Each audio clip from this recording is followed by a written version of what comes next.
everybody. Welcome back to another episode of God Built This Podcast. I'm your host, Maxine, and we're on episode 198. I just took a nice, warm, excruciatingly warm shower. Speaking of showers, let's talk about this debate. Actually, it's not really a debate. Or maybe it is. I just came across a video of another podcast who are, that is hosted by white people. And these white people believe that showering every day is unnecessary and just ridiculous. Their stance and their claim on the matter is that when you shower every day, you are ridding your body of your natural microbiome and your natural body oils, which are beneficial to your immune system, just like building up surface layers to protect your body, right? Because our skin is our biggest organ. And, I was actually hearing them out, which is weird, right? Like, I think the consensus for the Black community is to completely disregard anything that white people have to say when it comes to hygiene. I get it. Like, I've had several white colleagues and white people who were in elite positions at previous workplaces that I was in. And many of them smelled poorly.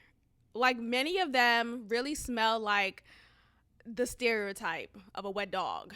And I just always wondered, like, what is up with that? What is going on with this white culture? Why is this a thing? I remember one day, like years ago, there was this white colleague who would ride his bicycle to work, and apparently he lived close enough to work to do so comfortably. So he rode his bicycle to work, and of course he's sweating, like he's naturally sweating.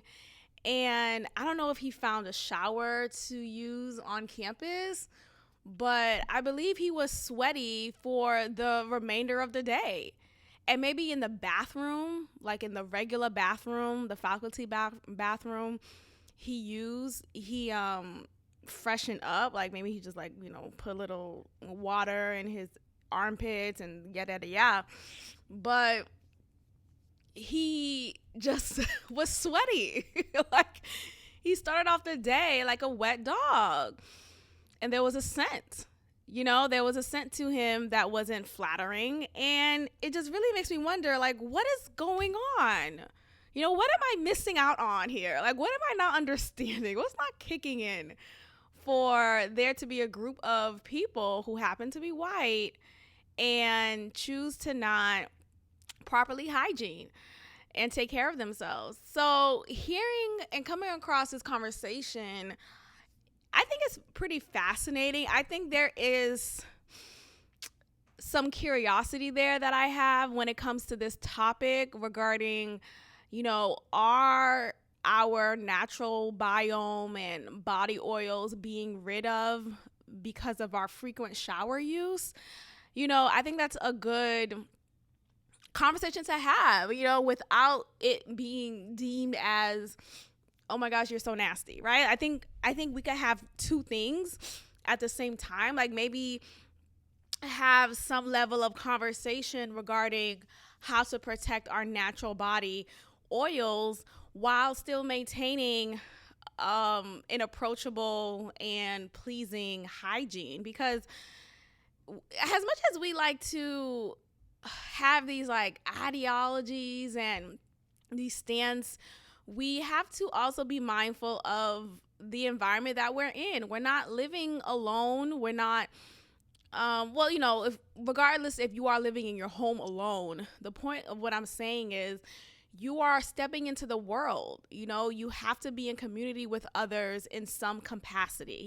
Maybe it's not as frequent, and maybe that's not a big deal to you, right? Maybe you're able to disguise your poor hygiene. But I feel like overall, if you have to be in community with others on a frequent basis, there should be a level of consideration, right? If you know, and sometimes people don't even recognize that they smell poorly, right? Like sometimes there is a disconnect and you have to actually be the one to pull them aside and say, hey, when's the last time you showered?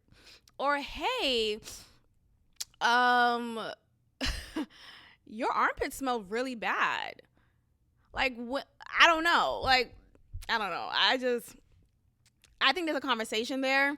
I think okay, so what else happened? So in that conversation, these white parents, they said, so they just gave birth to their child, and for the first 5 months of that child being alive, they did not shower the child. They did not bathe the child at any point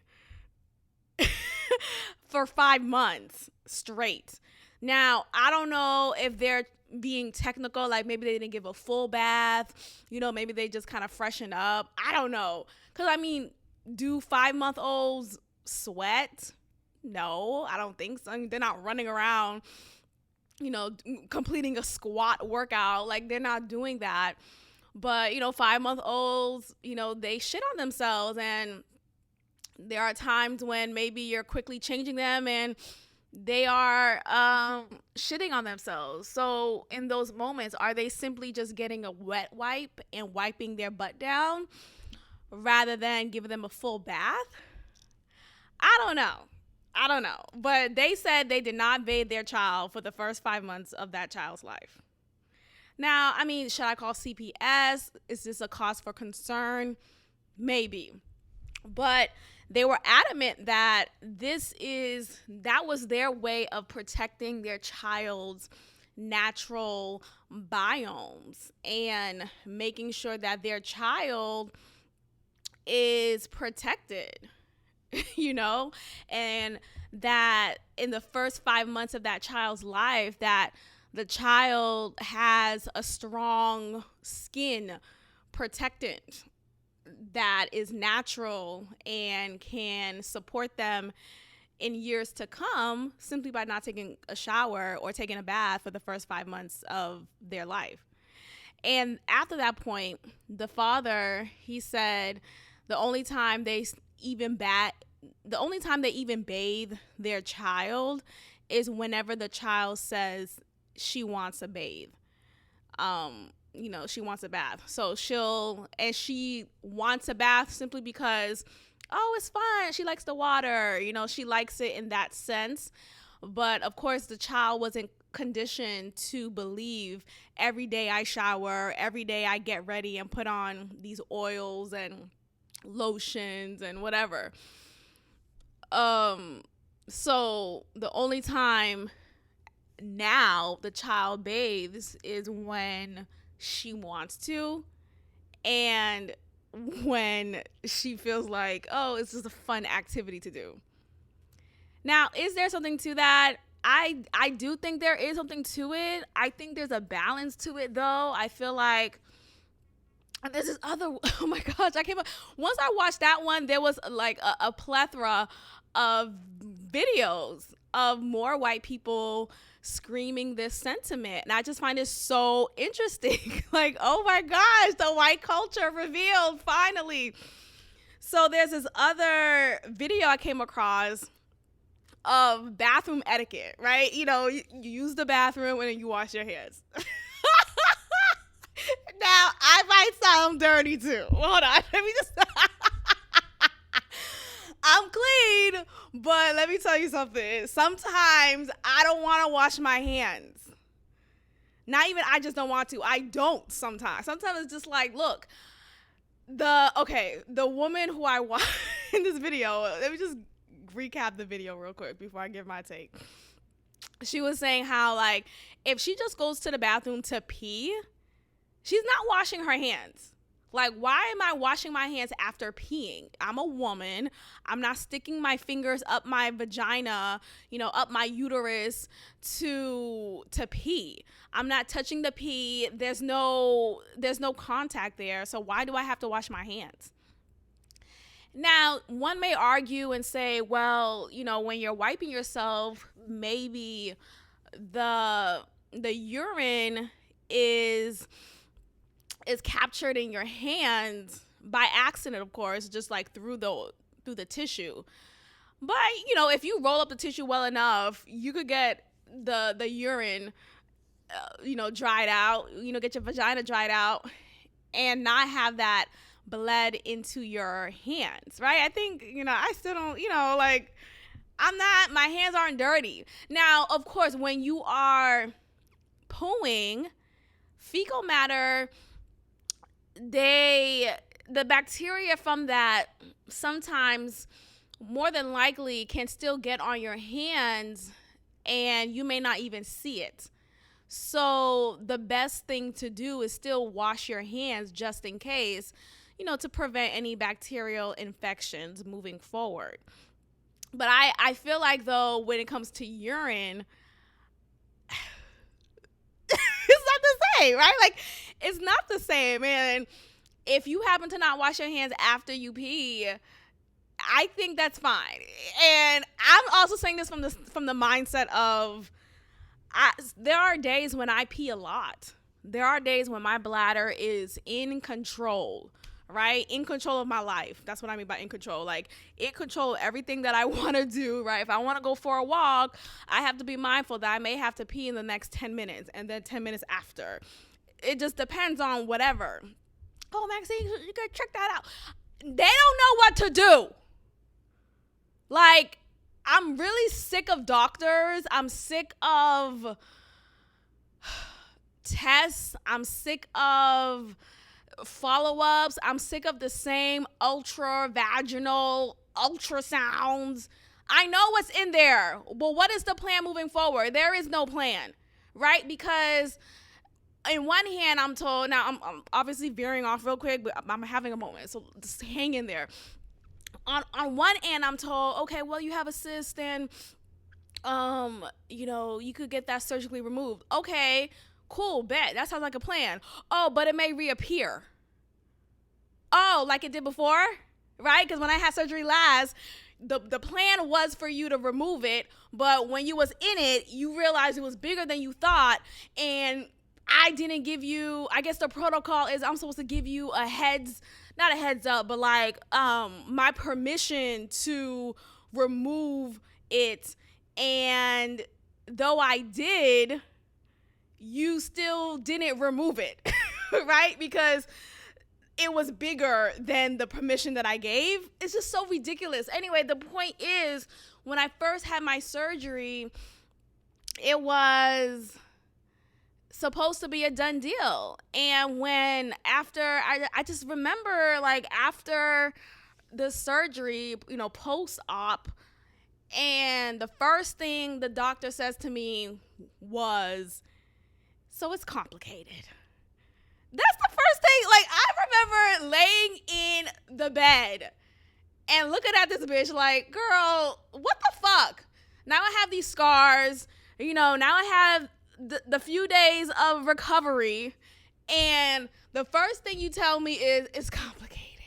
What's complicated? Did you do what you said you was gonna do? Well, this and that. So you didn't remove it. Instead, you just deflated it, and it may regrow, which it has. And now I'm having to figure out, is it even worth it? Because there are days when I'm fine. There are days when I'm like, oh my gosh, I have no chronic pain today, and the next day, and I'm doing great. Life is good. And then there are days when I'm just like, oh my gosh. The pain is surreal. So it's weird. I really don't know. These doctors don't know shit. And it's what it is.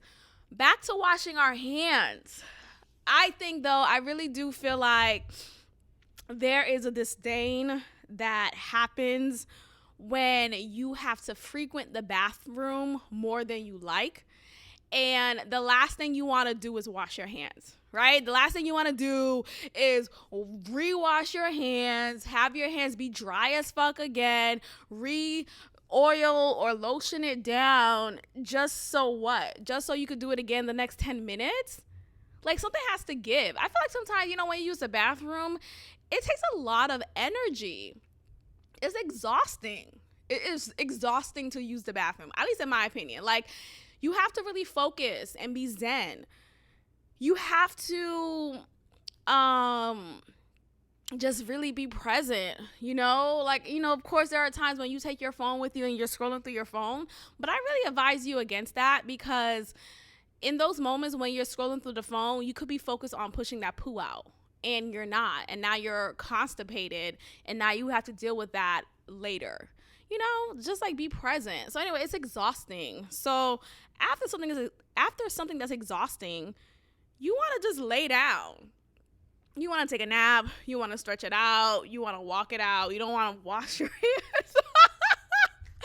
Anyway, I came across that video and it was so funny. I don't know if they were trolling. I don't know if they were just really being funny. But one of the girls, she was saying if she knows someone else is in the bathroom and they're in the bathroom stall, but she just came out the stall, what she'll do to not appear dirty is run the water, but she wouldn't wash her hands. She'll just run the water real quick and run out. Or she said she just ran out one time. She just left the stall and left the whole bathroom and didn't even wash her hands. But she will purposely run out just to make sure that no one from the stall comes out and sees that she didn't wash her hands.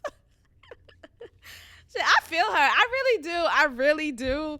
Now, look, at the same time, though, like, who's really touching people's hands like that, right? Unless you're in an intimate relationship with someone, holding their hands and, like, rubbing on them.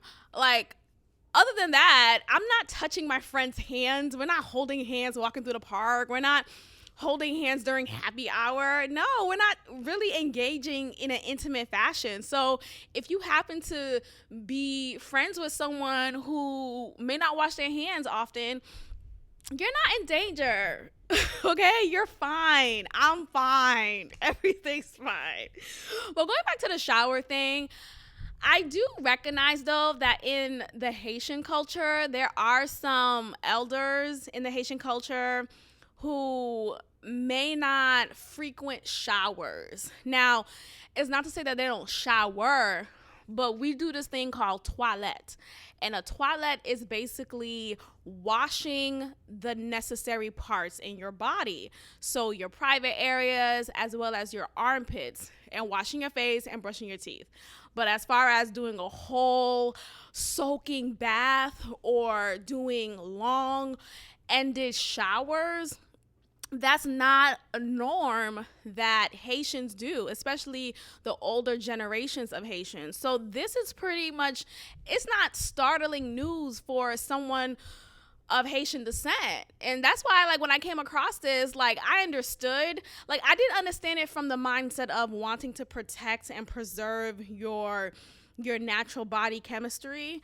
But that I'm open to understanding or learning more about that. But I understand it from the standpoint of, like, you really just need to wash the parts of your body that need to be consistently washed, right? Like your butt, your vagina, your dick, your armpits. If you have all four, if you have a vagina and a dick, just wash both of them. No, but I just feel like those parts are the necessary parts to wash. But, like, your legs, maybe your arms, like, and look, I'm saying just has an understanding point of view. I still wash my whole body, right? I take a full shower, but I do understand those who don't anymore, but they're still clean, right? They still lotion their body, or I've been putting oils on my body now. I'm using jojoba oil, which is pretty great. And I decided to venture away from lotion after learning more about, like, this word is hard, whatever. That PHATL something like that. But there are different like chemicals and lotions that are not conducive to your body and that could really mess up your chemistry and um, increase your hormones and estrogen levels. And I just want to be more mindful of that simply because from what I've gathered in a doctor's appointment months ago was that I have a high estrogen count. And so I don't want to consume anything. You know, our skin is our mouth, really. I don't want to consume anything that can increase my estrogen and my hormones more than it needs to. And it's already high enough. So, you know, I just don't want to be more moody or whatever. So, and also lotion, I feel like it hasn't been moisturizing my skin as I like it to be moisturized. I feel like I am having to re-lotion certain areas, or I have to rub it down in a intensifying way, and I just feel like it's exhausting. Look, I want to do things that do not exhaust me, right? Like, aside from working out because it's beneficial and you get a high from it, like it's euphoric, aside from that, I don't want to do things on a daily basis that exhaust me. Putting on lotion, thick ass lotion, and like I put on, like I would vary between the Vaseline lotion and the African shea butter, okay? Like the thick yellow African shea butter that I will moisturize down and I will rub it down to my skin because I like the shine that it gives my skin. But I have been noticing between the both of them, it doesn't last. Like certain areas, I still see an ash, you know, some ashiness, and I don't like that. Like, what's going on? I just spent a good 7 minutes rubbing down my whole leg just to see some ash. Like, it's not okay. So anyway, I learned about jojoba oil. Shout out to Freckles Bay. And it has really been moisturizing my skin. It's not exhausting to put on. And it leaves a shine on my skin. And it's like, it really is moisturizing. It's like penetrating into my pores, and I love it. I remember a few days ago, after I just started wearing jojoba oil, it is jojoba oil actually, it's not jojoba. I used to thought it was jojoba. So in case you were one of the ones who said Jehovah, it's jojoba. Just wanted to make sure that is clear. It's jojoba. So jojoba oil, so in the first like day after wearing jojoba oil, I went to this nail salon that I frequent. And a part of the package, I typically I just get a pedicure. I'm done putting on fake nails. I definitely don't do that anymore. And I definitely don't want to do gel manicure on my nails anymore. Simply because I just hate when the new growth comes in and you just see like your skin and then the nail being pushed out. It's just stupid. It's stupid and it's dumb. So I just leave my hands alone. But it's clean, it's manicured, I do it myself, whatever. Anyway, but I when I do go to the nail salon, I typically just get a pedicure. So in this pedicure package, I get a massage, a shoulder massage. And when she was rubbing down my shoulder, and you know they're Asian, right? They're Asian. This one, she, you know, her English isn't that strong, but I understand her enough. While she was rubbing down my shoulders, she said to me, I like your skin. I like your skin. And you know, one thing about elderly people, or like the older, because she's not elderly, but like, you know, she's older than me and she's the older generation. One thing about them, I just have this like love and care for them. Like, even if I don't know you, even if you're a distant person in my life, like I just have an honor and respect for older people and older generations. I just feel like they are just walking history books, and well, the real history. But I feel like they're to be respected, they're to be revered. And while she was saying this, I was thinking about like, oh my gosh, if I was this like woke liberal this Asian woman, and the history between Asians and blacks is not like the best symbiotic relationship. So you have this Asian woman telling me I like your skin, and even though it's starting off as a compliment, it may be seen as a racist thing to say, like, oh, what about my skin? Oh, you never seen black skin before, And I'm just saying, like, if I was a woke liberal, then that would have probably not ended well. But I just took it for what it was. Like, no, you giving me a compliment. Thank you for liking this black skin. I just thought she meant black skin, right? I just like, oh, I just like your black skin. She didn't say black skin, but I thought that's what she meant when she said I like your skin. So I said thank you, because I'm gonna accept the compliment and move on. I said, oh, thank you. But while she kept on rubbing on my shoulder, she said, it's so shiny and it's so soft. I'm like, oh, okay, you really like my skin. And I was just so flattered because, oh my gosh, the jojoba oil did that. And I was just using it for the first time that day. So for her to give me this compliment, really recognize my skin already just from starting the jojoba oil, I was really impressed. So shout out to her for getting it done.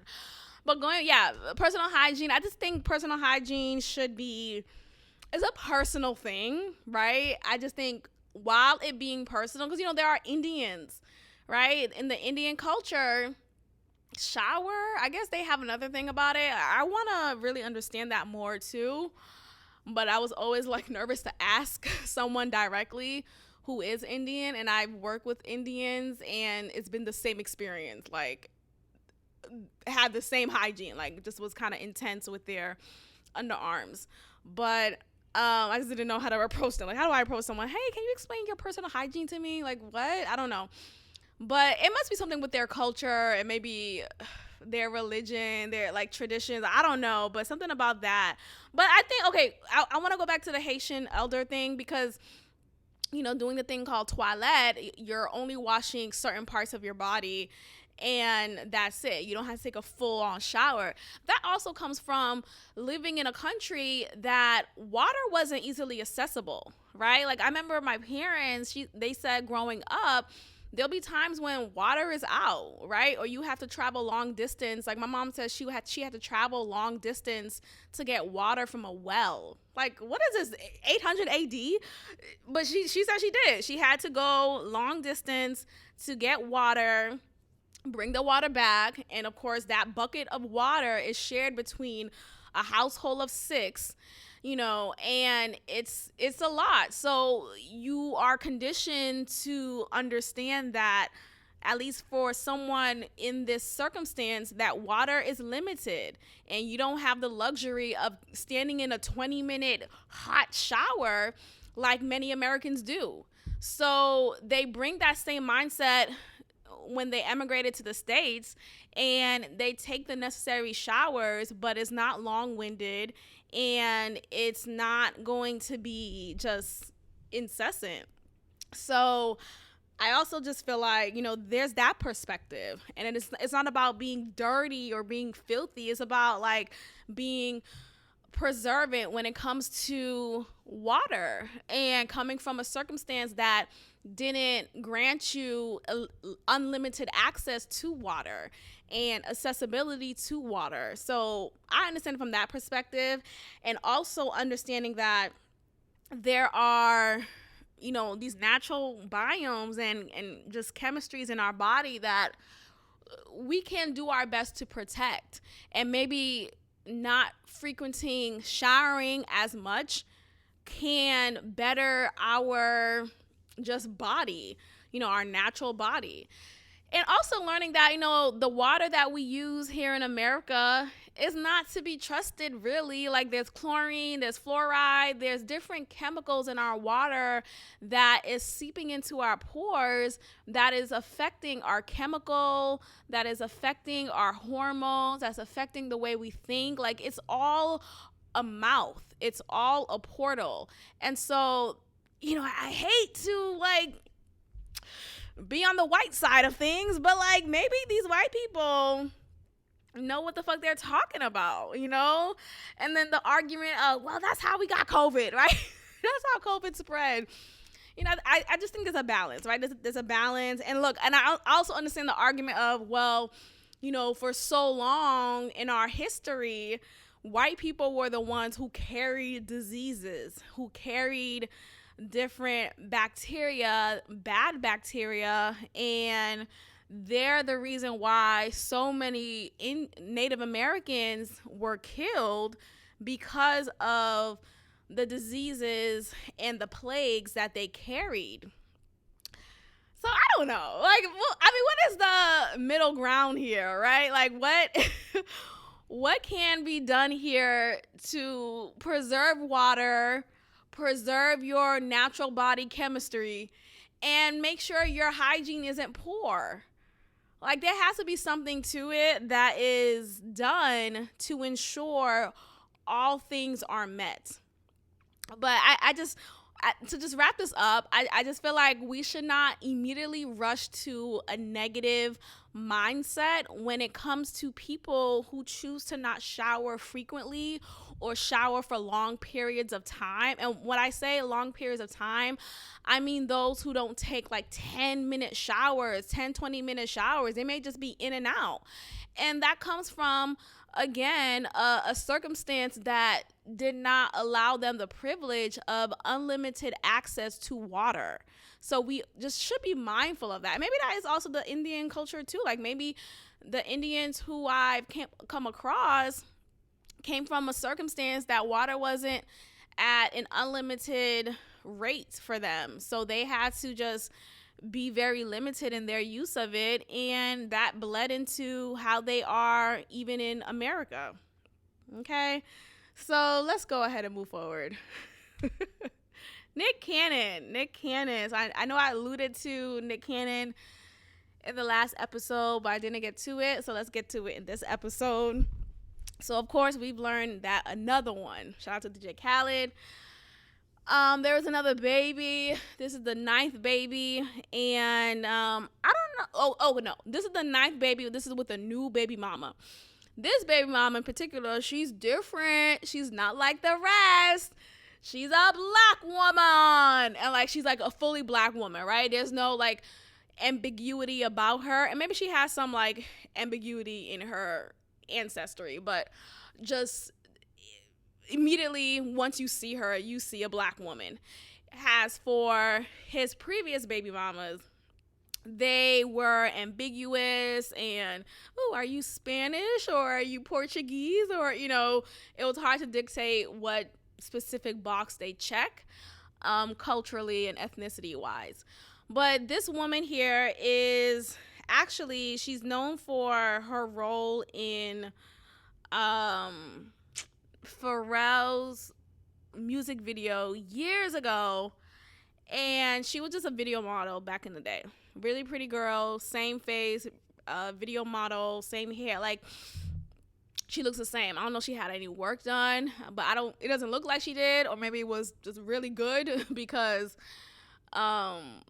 it didn't really affect how she looks naturally, for the most part at least. So anyway, so she is the mother of his 9th child, and it was an interesting publicity time because you have the public just reacting to the fact that, oh wow, she's a black woman and he finally impregnated a black woman, which is interesting because the first opinions were, you know, why is he only impregnating non-black women? And then it became, oh, you know, Nick Cannon doesn't like black women, so now he finally does impregnate a black woman, and it's like, why would you impregnate a black woman and make her a single mother? It's it's just like, he can't win, huh? He really can't win. But my opinion regarding this situation has evolved. I remember earlier on when this became a conversation, I was more so of like, oh, Nick Cannon's corny, you know, that's why he only dates non-black women, and That's why he only got these non-black women pregnant. Why should we care? And like, he's corny. All these things. And though he may be corny, right? Though he may be, I've evolved in my mindset regarding this trend of his. I think, though, we have, as a society, and not just for celebrities, but also just people in our lives, we have a tendency, or a lot of y'all, not even me, but I like to include me in it just to be inclusive. But I feel like a lot of people just have a lot of time in their hands to care about other people's relationships, okay, and other people's way of being in relationships, right? And I just, I had an event in a friendship of mine that ended because she just over asserted herself into a relationship that had nothing to do with her. And I feel like it's just the society that we're in. We have the audacity sometimes. We have the audacity to assume and believe that people should do things a certain way, right? You should shower every day. What does it matter to you, right? Like, if my stench is not that bad, then you really should just leave me alone, right? If we're not in an intimate relationship, then you should leave me alone, right? I'm just saying that from that just to go back to that topic real quick. But going back to relationships, I just feel like people just need to stop caring about what other people are choosing to do in their private lives, right? What other people are choosing to do with whoever they do it with, right? Whoever they are choosing to have sex with, choosing to be in an intimate relationship with. We should stop giving a fuck. Like, this whole idea of caring about what someone else is doing in their marriage or in their relationship is beyond me now. Like, I think I've evolved so much in this mindset that I just don't care. Like, really, if you're happy, regardless of what the circumstance is, no matter how unidyllic it may be, or it's just, so what? Like, so what? Like, and I just, when I'm finding myself disliking a lot about this Nick Cannon thing, it's not even just Nick Cannon, impregnating several women and having several babies. I don't even care about that, because look, these women are grown enough to agree to this. So there is simply an understanding that is had. I don't think these women, or some of them at least, I don't think they are in this like exclusive relationship with him and they're being cheated on, and they're being like, I don't think it's something like that. I feel like many of them are in agreement, right? I think they may have his sperm and his baby, but they may be in their own relationships of their own, like separate from Nick Cannon. Like, I think it's something else going on. But anyway, I just feel like the society that we're in, a lot of people just have the audacity sometimes to really care and give a fuck about other people's relationships, right? To really care and over assert themselves and put forth their opinions and their ideas on someone else's relationship. What does it have to do with you, right? Like, what does whoever I choose to be with intimately have to do with you? Well, because I kind of know him and I kind of, huh? Again, what does it have to do? It doesn't. And we get so caught up with like monogamy and, what does that look like? And everyone should be monogamous. Like, that's also like an idea that I'm not saying we have to evolve from, but I just feel like we have to accept that not everyone's on board with that, right? Or not everyone is in a conventional relationship. Like, there may be agreements, there may be understandings, there may be just like a head nod, like, okay, this is what it is, right? And I'm not saying like, again, like, do what makes you happy. But I feel like if people are choosing to not be in a conventional, traditional type of relationship, then it doesn't mean, oh, this person doesn't love herself enough. This person doesn't know her worth. Like, shut the fuck up. No, actually, I'm very happy. Like, this is the happiest I've been. Or like, now I'm triggered right now simply because I came across a video of one of Nick Cannon's baby mamas. She's a beautiful, ambiguous woman. This was before the black baby mama. And she's on this podcast, and she's being interviewed by this podcaster who happened to be a friend of hers.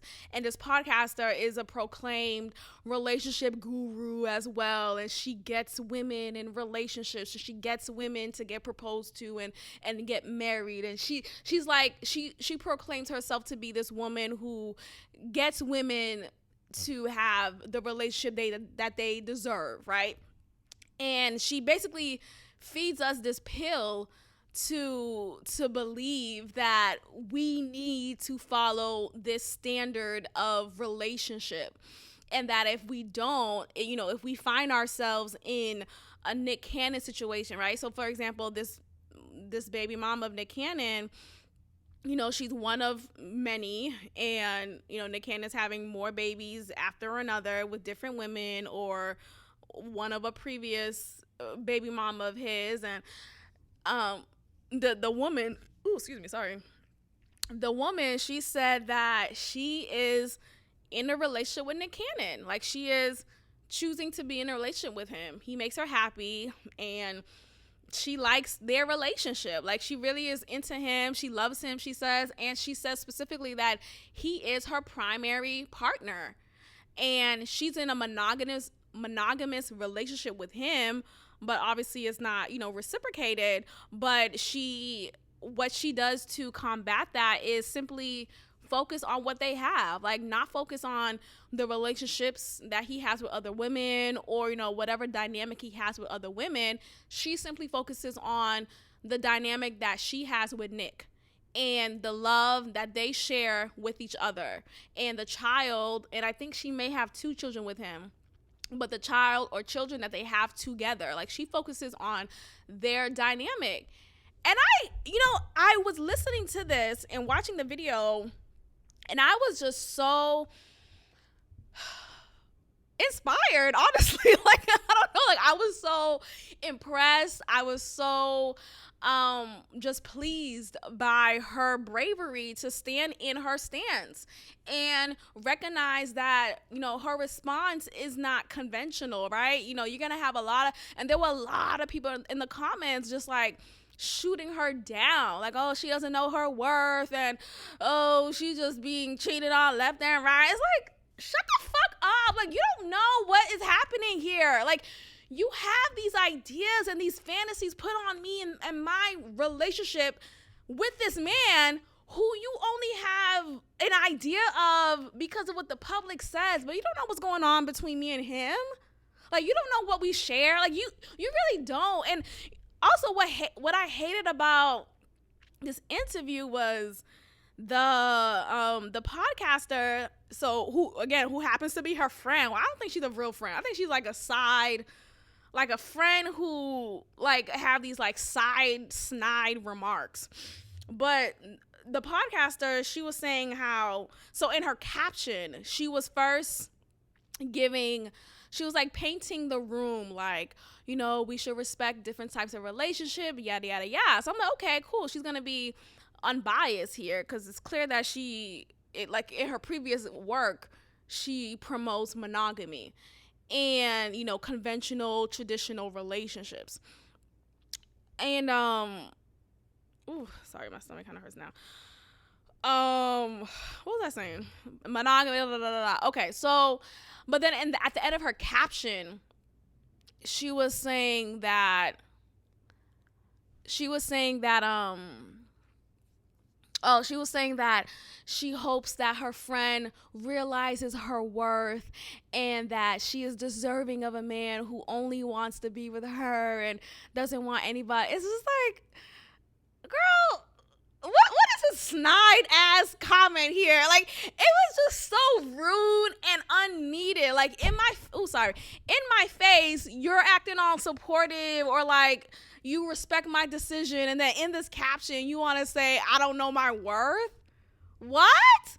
Because I choose to not be in a conventional relationship, because I choose to not follow the tradition that is not, like, sometimes, look, I'm not promoting anything necessarily. I'm just saying, like, whatever relationship you find yourself in, okay, as long as it's consensual and, both parties are aware of what they're doing, right? I just think it's fine. I don't feel like, I don't know.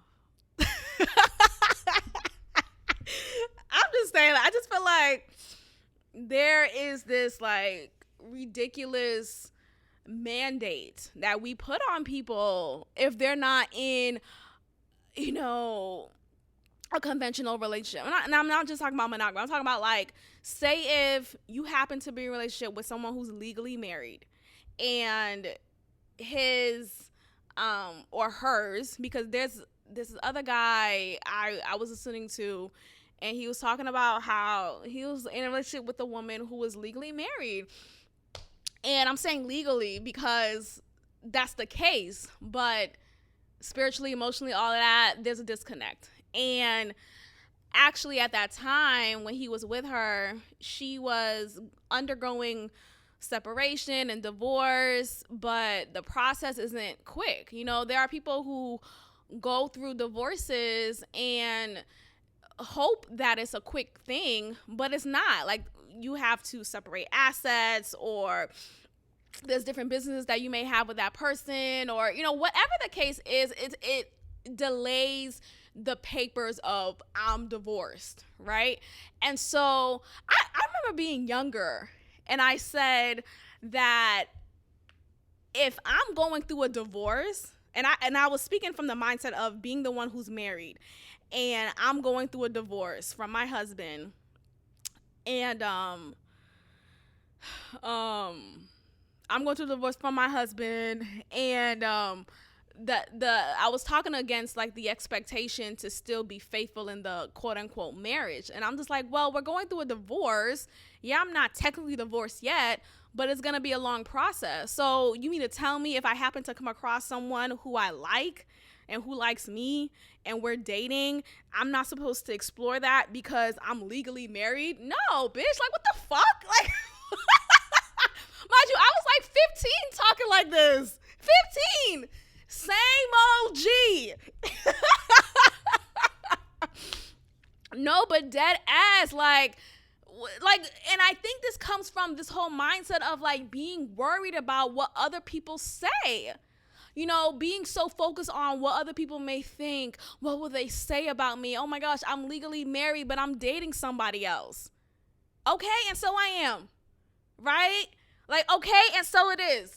Oh, well, it's unconventional, but it is what it is. Like, I'm not going to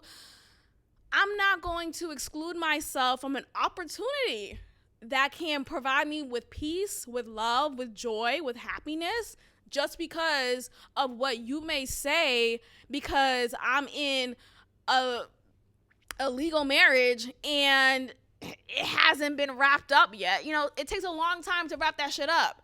In the meantime, what am I supposed to fucking do? Just twiddle my thumbs? No, I'm gonna go on dates. Anyway. So that's what I mean by conventional, or unconventional relationships. I feel like sometimes if you find yourself in an unconventional relationship, don't be hard on yourself. Don't feel like you have to acquiesce to whatever the fuck society says, or your group of friends, or family, or whomever, like, and keep your shit to yourself sometimes, because sometimes you have to be mindful of, there are people around you who may see happiness glowing from your face, and they are going to hate on it because, well, I want that, I don't have that, right? You know, a lot of people are in these unconventional, I'm going to name it as that, unconventional relationship, right? Instead of like being very specific on what that looks like, even though I've given examples. But there are people in unconventional relationships that are much happier than those who are single. Like, can we speak on that?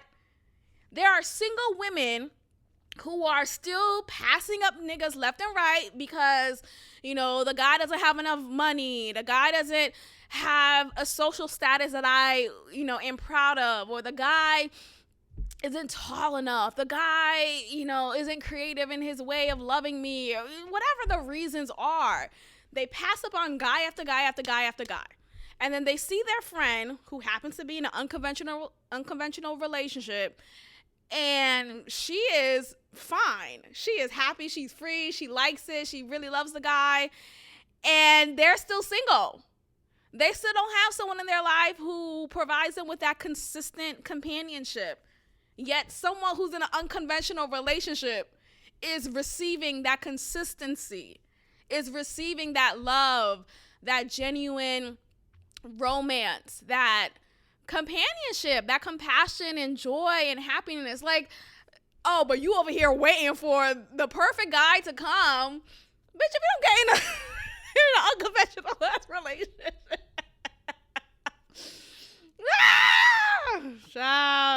I'm just saying, I just hate the judgment that the society that we live in have against those who live in unconventional ways.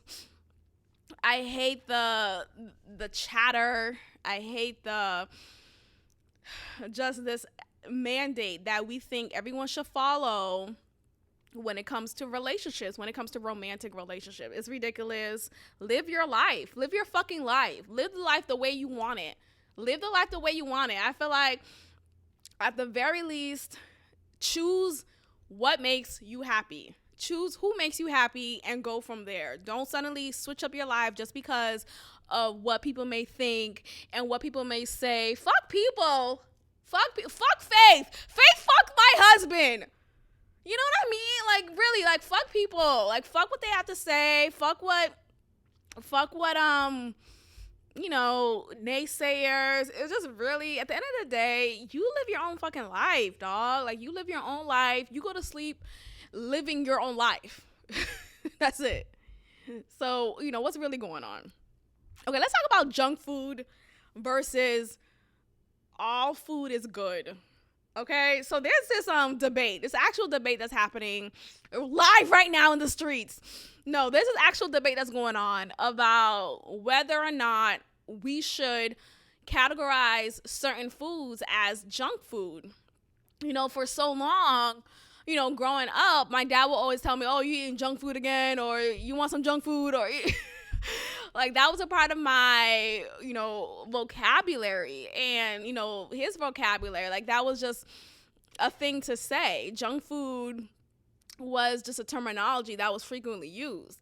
But now in this day and age where we are supposed to accept just obesity and trans and but, you know, we're supposed to accept what shouldn't be accepted, really, or things that shouldn't be just easily, like, bent over and accepted. That's really what I'm saying. But anyway, you have this conversation that's happening that's challenging this ideology, and a lot of woke people are agreeing to it. They're saying that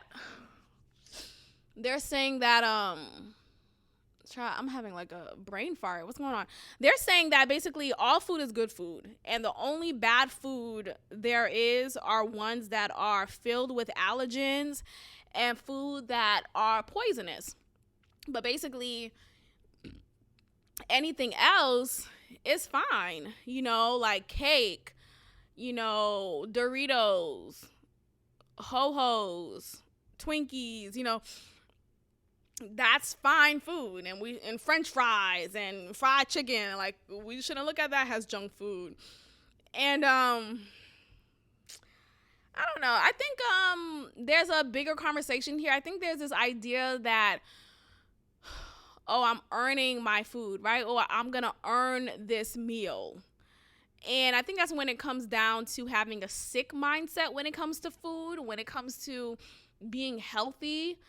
There's an addiction to that. And so there's this flagellant mindset or flagellant approach that some people may have if they happen to eat junk food, or if they have a higher caloric intake. They are flagellant with themselves. They really beat themselves down, and they really think that they're horrible people. And that's what I don't like about the culture that we're in. There's this constant pressure to look away or to look apart.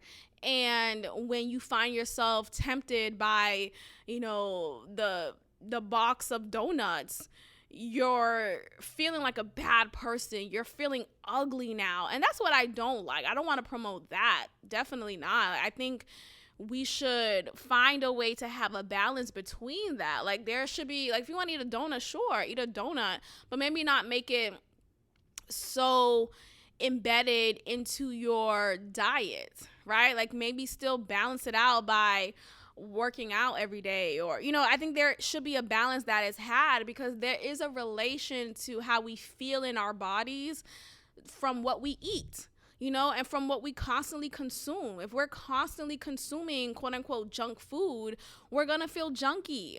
We're going to feel like addicts. We're going to feel depleted and tired and exhausted, when that's really not how we should approach food. We should approach it as eating to live, right? I always get that wrong. Is it eating to live or living to eat?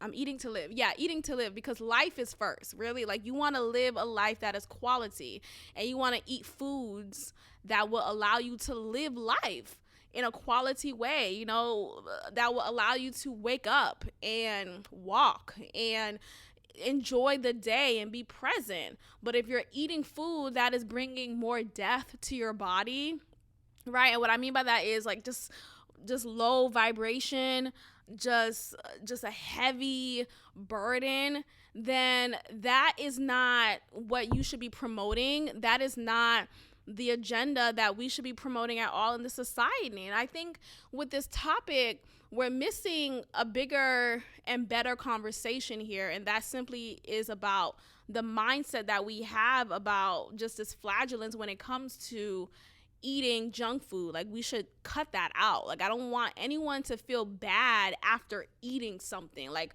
feel bad. What I mean by feel bad, like, feel bad about their identity, feel bad about their self-worth, and feeling like their worth is attached to their food. That's what I mean by that. I think there's a lot of people who struggle with that, and that's what I don't like, and I don't want to promote that. But there's a reality. The reality is there are certain foods that will make you feel bad, right? Not necessarily about yourself, but just bad in your body, right? Will make you feel bloated and heavy and cramped. Like, that is not a good feeling. So, I mean, two things can be true, and we could still find ways to push an agenda that is beneficial for healthy eating while having a healthy mindset when it comes to food. Now, this agenda of overindulgence and normalizing just eating excessive amounts of anything, that is dangerous. And you have Lizzo being like the first figure you see that promotes this. There's this a commercial that she's in for Instacart, and she's ordering like every like junk food ever. And she's in this bathtub. And there's also something else that she has promoted that's being shown just like in a prevalent way of like her diet, right? And it was Oreos, Takis, and like a few other things. It is like, okay, that's why you're that big, right? I mean, look, I don't want to keep on shooting Lizzo. I really don't. I think she's a pretty girl. I think she's cute. She's a nice face. I like her skin tone. I like her hairstyles. Like, I think she's cute, and she's very talented. But I think her point in this culture that we're in is intentional. It's intentional, and the intention is to push this agenda of overindulgence, and is pushing for this. Well, all bodies are healthy. No, they're not. And I'm not saying skinny bodies are healthy. Like, it doesn't mean that. I just think when we are excessively eating foods that are not helping our our weight control, or cholesterol, blood pressure, sugar intake, like if they're actually doing it a disservice, then that is a cause for concern.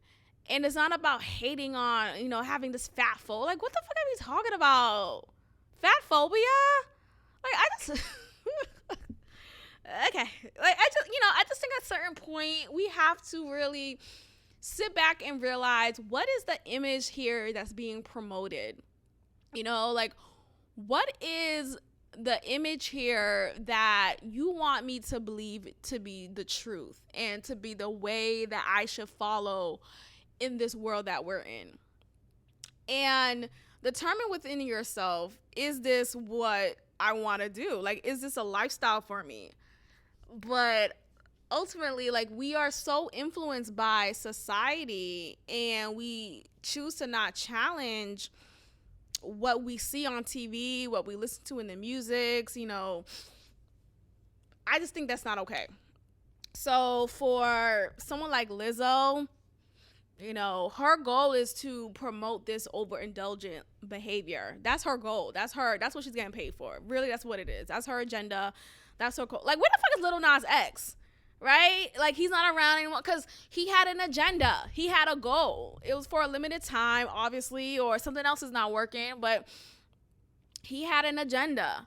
But we don't see him anymore. This is going to be something for Lizzo. We're not going to see her anymore after a while.